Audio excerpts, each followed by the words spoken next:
Hello everyone, it's time to hit the boat on the road to Super Bowl with Minnesota Vikings. And yes, we will talk about JJ McCarthy, the so-called elephant in the room.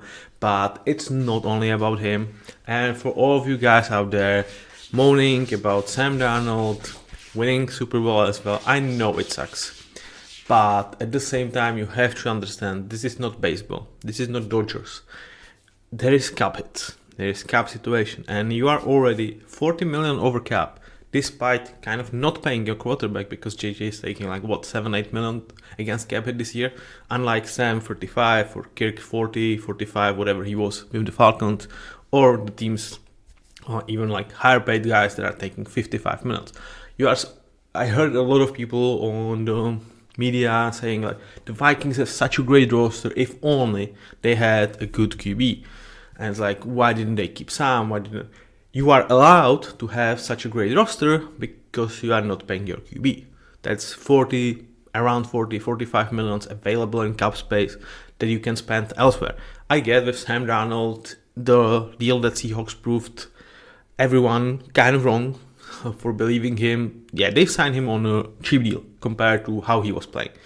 But also you could, just a year prior, let go Kirk Cousins. Would you like to have Kirk Cousins or 45 million a year contract? So it's sometimes you hit kind of a lottery ticket and Sam Darnold is a great value for the Seahawks, etc. But sometimes it's ended up like Kirk Cousins, and then you are paying your QB, you are not getting production, and you cannot have this great of a team because you are spending on your QB. So get this in mind. It's not like you can spend 500 millions and everybody can spend 250. This is not baseball, and I like it. I really do.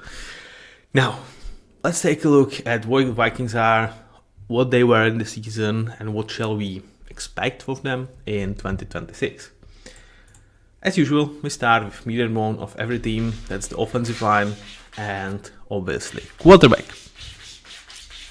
Yeah, my cats always start to scratch whenever I start to talk to you guys. So if it's bothering you, I hope it's not too much to hear. But sorry for that, I kind of cannot stop it. Hello, lady, please don't do it. Can you stop? You heard her. So let's take a look at this. Christian Darrisaw, another injury, looking in bit slower than in previous years. 8 penalties. This was not Christian Darrisaw standard of a year. I still think he is top 10 left tackle in the league, which, consider that I have him tagged as amazing is kind of a ridiculous statement, but we have a ton of great left tackles in the league.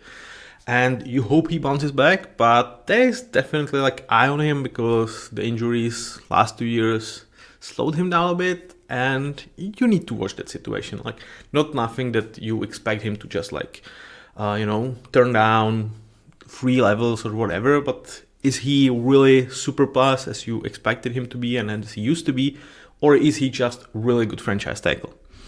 And I had to upper Brian O'Neill because he was his usual self. And kind of another steady improvements for me. Definitely I would say Christian is better player still than Brian O'Neill. But this dude is insane. He's really falling under the radar for most of the talk about right tackles. Even in this division, he would be probably considered as 4th best right tackle, which is just insane how this division is producing as special tackles. Penei Sewell, obviously one. Darnell Wright, is he 2? And then you have Zach Tom. Zach Tom is probably in my eyes it would be Penei, Zach Tom, then Darnell Wright, then Brian O'Neill. It's even in my he would be 4th best right tackle in the league in this division, but he might still be 6th best in the league. That's how crazy they are in terms of their right tackles. It's just insane. But he only allowed 1 sack, and yeah, he was just damn freaking good. So I needed to pump him up a little bit. In terms of interior, this was definitely a disappointing year. Ryan Kelly, another year where he was injured, as expected, quite a lot. Next to him, his buddy from the Colts, Will Fries, that I was questioning that move, paying him $20 million a year for a promise that he showed, and he was good.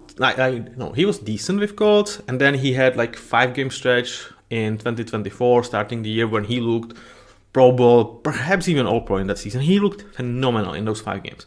And then he like broke his leg. And it's like, you are kind of paying him the 20 millions a year because of a promise. I would say overall his production in the leagues up to that point was like 10 to 12 million a year type of player. Like really just a decent starter is what I had him. And you hope that he would continue, and then you could even like consider this a bargain because he would definitely jump to important starter, perhaps even to amazing, because he was really playing like on ridiculous level those 5 games. But at the same time, you are taking a guy from Colts infrastructure that is like phenomenal, working out with offensive linemen.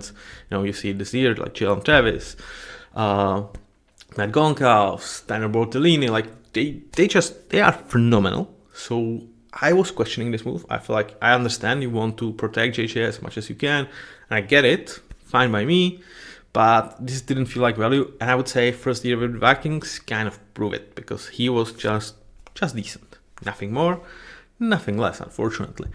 One positive I would have is that Donovan Jackson, after like not the greatest of starts, he definitely got back there. He had even some minor injury and looked very fine. Again, was he necessarily worth first round? You can question that. At the same time, was there other guys that you could allow yourself to wait on? Another question. So starter, and whenever I would say you found a starter for your offensive line, you have to feel good about it. Not necessarily great, but good. And now let's talk about the elephant, right? J.J. McCarthy. Where to start? It's such a crazy season, It is so up and down. Offensive player of the year for essentially one quarter against the Bears, then soft benching, then winning at Lions, then another like dips, then other ups. It was really super up and down. More bad than good, but at the same time, he's still freaking young. You can definitely see something that perhaps you would say is a negative, and I would say his future career is going to determine him. He has that mentality of not being bothered. Like if he makes a mistake, it doesn't bother him to a degree that he would stop trying.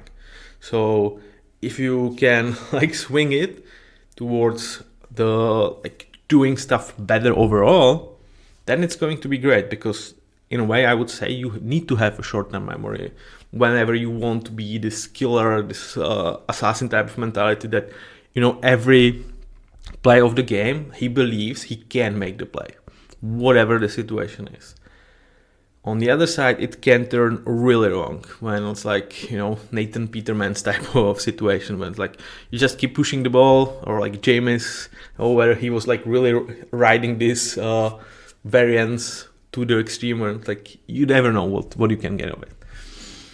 And it was shown, like 7% of his throws were big time throws, almost 7% were turnover worthy plays. So like he's really like here. And now is the question, like if he continues on this, he's going to become some sort of Jameis Winston, which is like, fun, I guess, but not someone you can build upon. He can obviously turn to right and just like being a complete bust. Can he turn to the left and be potentially what this team needs? I still think there is definitely a chance. And the biggest elephant in the room is, how do the Vikings approach this situation? Because again, a lot of people out there like, they have such a great team. Oh, that starts to be a little bit on decline. They need to save some cap space because they are 40 millions over the top. So about the great team, it's going to start to dwindle a bit. Because like they have not been necessarily drafting really well in the last couple of years, which is why they have fired their general manager. And at the same time, it's like you still are built through, we are paying a lot of guys a lot of money. We need our quarterback to be cheap. So you want to give JJ this third year and like hope that he's going to work out. But at the same time, can you allow yourself to repeat 2025 when, if it's not going to happen, which has a high probability, then you are completely effed? Again, probably not. That's where I think Kirk Cousins just makes so much freaking sense for this team. Like, He's still being paid by Falcons, so he's most likely going to sign for some sort of veteran minimum similar to like Russell Wilson to Broncos. And I think he's just perfect for the situation. Because Minnesota still loves him. I feel like wherever you see the atmosphere when he was injured in his last year with the Vikings, and he was blowing the horn, the stadium was up. Like, I think there's still a lot of love for the Vikings fans towards Kirk, and it goes the other way around. Like, I think Kirk really loves it in Minnesota. Obviously, he's familiar with Kevin O'Connell. And I would say he still played on a solid level with the Falcons last season. So he does everything that you need from him. He's cheap. He knows the situation. He's a veteran. And he should not be like a nuisance if he's not playing. He will compete with JJ, and I would be like, okay, let's bring him to the camp. And, if Kirk wins the job, Kirk wins the job, and let's go from there. But it means that Kirk is like reasonably good. But if he doesn't, and as we've seen with Falcons, I don't think he's going to throw tantrums, he's going to be detrimental to this team. And even if there would be a situation where like the veterans of this team to believe like Kirk is our better chance, and Kevin O'Connell and like the staff decides no, it's still JJ, I don't think he would like ignite those fires. He would like, be causing revolution in the locker room. So I think he's absolutely perfect for the situation. It allows him to compete for a starting job at a team that is competitive, at a team that knows him very well, at a place he loves. So if this does not happen, I really will be watching where Kirk goes and why this was not the case. So I don't think they need to do this. In terms of who else should they bring to compete with JJ, I'm kind of really unsure. Because with Aaron Rodgers, this is really bad situation in my opinion, because Aaron is not coming to be on bench. That's like, he's not betraying Packers to go to Vikings to sit on the bench. Like, his ego, his legacy would not allow him to do that. Like, I would be super shocked if that happens. And this like really says, okay, JJ, we don't trust you for this year. There's no chance to win this job even if you are good. Unless you are like cutting Aaron, but that would be really messy. So I think Aaron is just, he's kind of a better version of Kirk in terms of what he was putting on the field, and he should be relatively cheap, or definitely more expensive than Kirk. But at the same time, I don't think like there is a chance to bench him there. So that's not what I would be looking for. Then you could, think about Kyler Murray's of the world, Tua's of the world.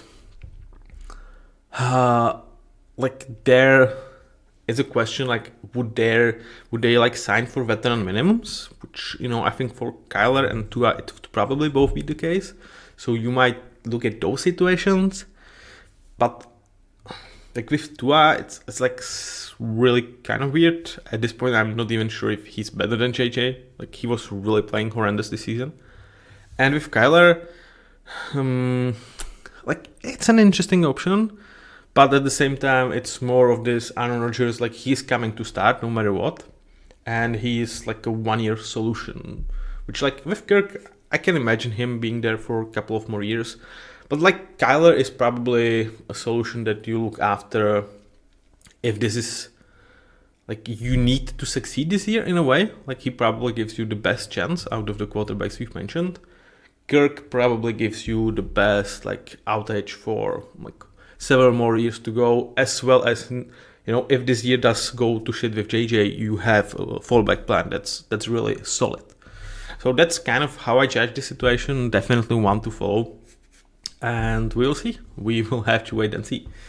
Now, in terms of the weapons, Justin Jefferson. Did JJ finally broke JJ? Because this was not Justin Jefferson that we know and love. Only 2 touchdowns, under 2 yards a route run. Like, he was not coming down with catches that you expect him to do. Like, this was really down here for Justin Jefferson. He's still freaking elite, one of the best guys. But, for the first time, he kind of looked vulnerable to, like, maybe the situation got to him. Or like the bad play of QB was like, dude, I cannot do this anymore.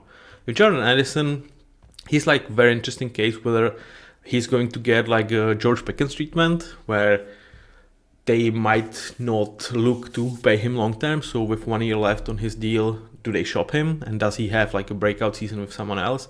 I think here he's like a good number 2, but with several problems off the field again, I don't think they necessarily look to prolong him. So do you shop him, looking for some return there? TJ Hawkinson, he's falling out of top 5, top 7 tight ends in the league. He just doesn't look as he was like 22, 23. Injuries slowed him a bit. He's still a very good player, important starter, so like a plus player for you. But I just had to lower him from the expectations that, he's kind of on the level of Brock Bowers, Sam Laporta, and these guys. I don't think he is anymore. Can he recapture this?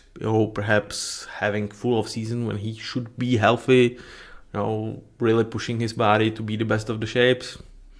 I really wonder how, like in his mind, when you've already kind of earned yourself enough, definitely for a living, and how does your mind work in this situation where like, I had several injuries and this team is really like, okay, if I'm at best or if I'm at worst, it still kind of doesn't matter if JJ is not the solution.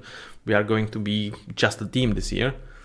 Do I push myself or just like leave that leash a little bit longer? I wonder like if this plays like some narratives in some of the players' heads, because we see a lot of players like prioritizing their health over their long-term career in the NFL, over more money. Like, retirement of Frank Ragnar was about health. Like now, Drew Dolman's retiring like 27. I just don't freaking get why, but we have not like necessarily heard enough about it. But even if you are like continuing to play, do you perhaps like not push yourself to the most limits when you don't feel the need in terms of, well, my best or my worst is still won't matter if the guy is not the guy. Really wonder. Richard Oliver, I'm just a big fan of this guy.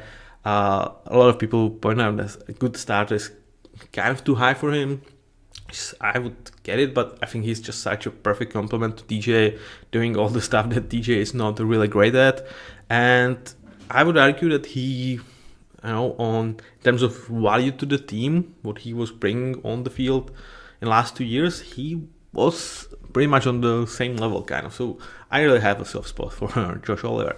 In terms of Jordan Mason, I do expect him to be the feature back of the Vikings, but not necessarily a guy that's going to get like 80% of the carries.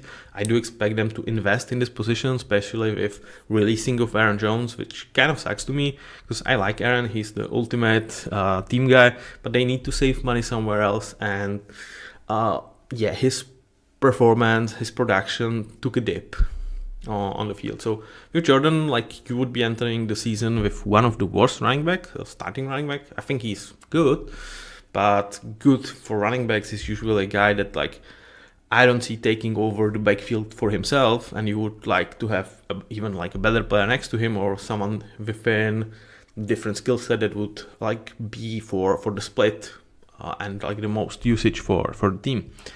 One small topic about Aaron Jones. I really love the guy. I think he's a tremendous human being and like a ultimate guy that I would want on my team. And I was thinking like what could be the ideal landing spot for him, whether he wants to continue playing. And obviously you can say Packers and like yes, but at the same time I felt Falcons would actually makes like so much sense. Give Bijan 80 to 85% of carries. Like give Bijan 80%. Have Aaron Jones for like 20% on this like type of carries that you want to give Bijan, but you need to give him some break in the game, and then draft a guy in 4th or 5th round or 6th round, that's just going to be there to be big and grind out some situations where you don't want like hurt Bijan or like hurt his body. And like Aaron Jones playing 100 snaps a year should be absolutely great for his health. He's a great team leader, great team guy. So I would, if I'm Falcons and he's willing to play, he wants to play more, and he's willing to just sign for a minimum veteran contract for him, it would be around $2 million, I think. Go freaking for him. I think he would be perfect there. That's just one quick note on Aaron Jones. In terms of who they have as their backups, Ty Felton, Blake Brandon, Justin School, like I would say for both of the offensive linemen, they are the like lower echelons of good backups. That like they are there. You kind of hope they don't play. If they do, you can live with that. So you probably are not like looking necessarily to super upgrade this position, but if it's a long-term injury, you are probably looking at a market whether you can bring someone better. It's like for short-term injuries, these guys are kind of perfect because they are cheap, and for 1 game, 2 game, they can do the job. But if you like prior to the season lose Christian Derisor to full season, you don't want Justin School to be your full-time starter. Now, I had Jalen Naylor. He had really good season, but I don't have him back with the team because I simply struggle to see where they would get money to bring him back, right? I think if you would be shopping Jordan Addison, then there's more incentive to bring Jalen Naylor back and not save there, because he was really good for them. Very nice free and like could still push for the number 2 role. He's still young. Maybe that's there. But if kind of Jordan Addison is on the roster, I really struggle for them to find the money to bring Jalen Naylor back, which is like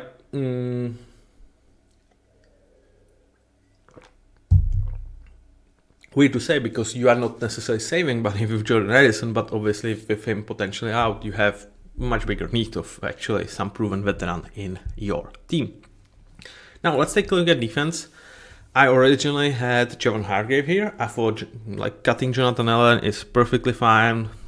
I was not super happy about his contract here. But I'm surprised that they are letting go Javon Hargrave as well, because I feel like he was still a good player, important guy for, like I had him as an important starter. I think like he looked like a very good DT2, and with Jonathan Grenard, Andrew Van Ginkel, Jalen Redmond, and Dallas Turner, he felt like, okay, we don't have the guy, but we have a couple of guys, and I think you can live with that if you have, let's say 4 twos, and you don't have Max Crosby's of the world, Trey Hendrickson, because, at the same time, if, let's say team slides towards your number 1, but you don't have the guys to take advantage of that, is it necessarily the better situation than have like 4 guys that can individually absolutely win their one-on-one? So you have to, as offensive line, really be like, okay, I can take on this guy, because if I slide to him, then the next guy is just absolutely getting shredded. So really surprised. At the same time, they need to save money, and this is the way. I felt like they would be pushing more money down the line. It seems like they are dealing with their cap situation by a lot of cuttings, which also could tell you, with new GM coming in town and the uncertainty about JJ, that this is not a year that they necessarily like look to push. Because if so, I would say Javon Hargrave should be still on this roster. But it could be what they need to do, bring some young talent, give Jalen Edmond full-time opportunity. He was freaking amazing for them, for like undrafted pickup that they snatched. Like, he was freaking awesome. Like, decent starter might be just like, this is not what he was in this season. He was good starter to important starter, but like the sample size for him is just too small, and the draft pedigree, etc., just precedes him in that situation. But back to the cap casualties, like if you are about to push this year, you should keep these veterans, I think. But this really should give more playing time to young players. There is also a talk I emerged like today that they are shopping Jonathan Grenard, would be another saving. I don't think they will cut him. If they don't shop him, I don't think they would cut him, because he's a good player on a reasonable contract. But if they could get compensation for him, going with Andrew Van Ginkel and Dallas Turner on a full-time role is absolutely fine for them. So it really feels like they are going for this sort of, we need to give our young guys more opportunities. We have some extra picks this season. It's extra third, extra 7. Perhaps you can get another extra third for Jordan Addison. Even extra second could be in play. Perhaps the same for Jonathan Grenard. and like really go with this youth movement on a year when you figure out if you follow with JJ. And if you do, then 27 is like, okay, we have our starting guy, we have a bunch of hopefully interesting young and cheap players on our roster because we gave them time last year, and we still have that core of really great players in Brian O'Neill, Justin Jefferson, Christian Darrisaw, etc. You know, so like it feels like they did something that I kind of suggest for Falcons to do, where like we don't know if our young guy is the guy, and with that in mind, perhaps we should be cheaper this year, not making it like a full go, recoup some picks for our veterans, or cut some veterans to save some money, give younger players more opportunities, and push for 27. So they're kind of doing what I thought Falcons would do, and to be honest, I kind of like it. Jonathan Gennard, Andrew Van Ginkel, what to say? Like, continue to be important players for this roster. Nothing super special, nothing short of bad. Like, they are just the plus guys. You know, with Gennard, he's still like the hope that he could become like a low-end one. I think it was there. I don't think it is anymore. I think he's just a settler. Really nice too. Andrew Van Ginkel, he's like such a weird type of player because he spends a lot of time in coverage. He's one of the best dropping edge players in the league. He had a bit of dip in the performance this season, and you can definitely see Dallas Turner really going for the full-time job here. So that's why I think they like shopping Jonathan Grenard, because they would be like, okay, now it's time for Dallas to like really become one. We believe he can do this, and Andrew to be this really interesting number two that can kind of do everything from that position.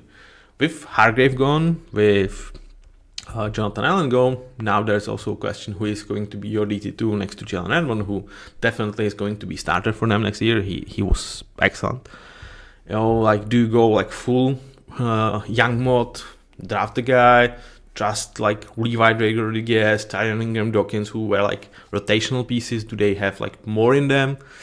I would say with two veterans going, you need to reinvest into this group. You know, unlike with the edge, I think you are like good to go with Dallas as your one and Andrew as your two. But who is it going to be? Will it be through the draft, or are you have someone in terms of free agency in mind? That would shock me, because like then it would be like, why don't you keeping Javon Hargrave? So if there is additions in terms of defensive tackles, I think it comes in a way of first round or second round draft pick in this draft. Blake Cashman, Ivan Pace, there was this guy Eric Wilson, who is a journeyman veteran, who kind of took Ivan Pace's job for this season. You know, again, it's like similar to like Jalen Naylor. Can you bring him back? Should you? When you have a guy that, you know, probably like rightfully was benched for Eric Wilson, but at the same time, there is still something in there in Ivan Pace. He's playing well off Blake Cashman.